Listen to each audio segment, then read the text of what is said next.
নমস্কাৰ, এই মুহূৰ্তত দিবলৈ আছো ৰাতিপুৱাৰ কেইবাটাও বিগ ব্ৰেকিং নিউজ। আজি হৈছে 21 ছেপ্টেম্বৰ।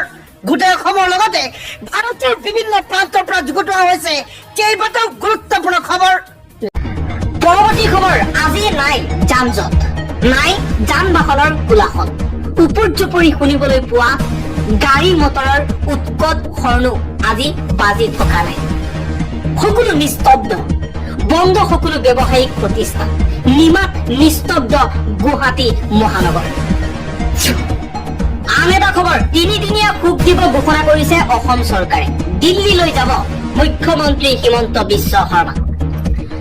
শোককালত সকলো চৰকাৰী মনোৰঞ্জন অনুষ্ঠান, ৰাতিৰ আহাৰ আৰু সকলো অনুষ্ঠান স্থগিত ৰখা হ'ব। আনুষ্ঠানিক সমাৱেশসমূহ পিছুৱাই দিয়া হৈছে। অৱশ্যে স্বাস্থ্য শিবিৰ, যক্ষ্মা ৰোগীৰ বাবে নিক্ষয় মিত্ৰৰ সহায় আৰু বাগিচা অভিযানকে ধৰি সেৱামুখী পদক্ষেপসমূহ পূৰ্বৰ দৰেই অনুসৰি চলি থাকিব। অসমৰ মুখ্যমন্ত্ৰী হিমন্ত বিশ্ব শৰ্মাই দিল্লী অভিমুখে ৰাওনা হৈছে।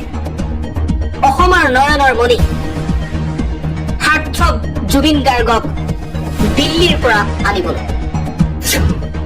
পৰৱৰ্তী খবৰ, জুবিন গাৰ্গৰ সৈতে কাম কৰাৰ সৌভাগ্য মোৰ জীৱনৰ এক মহান অভিজ্ঞতা হৈ থাকিব। বলিউডৰ কণ্ঠশিল্পী গায়িকা শ্ৰেয়া ঘোষালৰ এই মন্তব্য।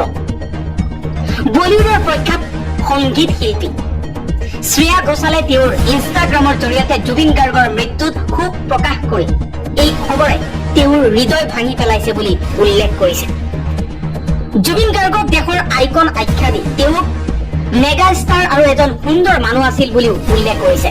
জুবিনৰ শিল্প শৈলী, তেওঁৰ কণ্ঠৰ প্ৰতি সদায় অনুৰাগী আছিল বুলি উল্লেখ কৰি শ্ৰেয়া ঘোষালে আৰু কৈছে যে কিছু অসমীয়া আইকনিক গানৰ সৈতে তেওঁৰ সৈতে কাম কৰাৰ সৌভাগ্য মোৰ জীৱনৰ এক মহান অভিজ্ঞতা হৈ থাকিব।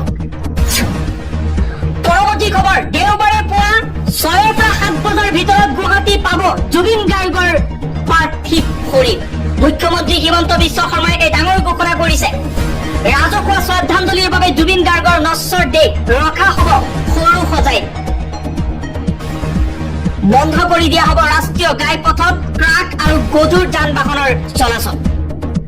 অন্ত্যেষ্টিক্ৰিয়া সন্দৰ্ভত মুখ্যমন্ত্ৰী হিমন্ত বিশ্ব শৰ্মাই কৈছে, যোৰহাটৰ ৰাইজে দাবী কৰিছে যে তেজপুৰত জ্যোতি বিষ্ণুৰ আছে আৰু গুৱাহাটীত ভূপেন হাজৰিকাৰ আছে, গতিকে যোৰহাটত জুবিন গাৰ্গ থাকিব লাগে। উজনিৰ ৰাইজে যথেষ্ট আগ্ৰহ কৰিছে। এই ক্ষেত্ৰত চৰকাৰে অকলে সিদ্ধান্ত ল'ব খোজা নাই।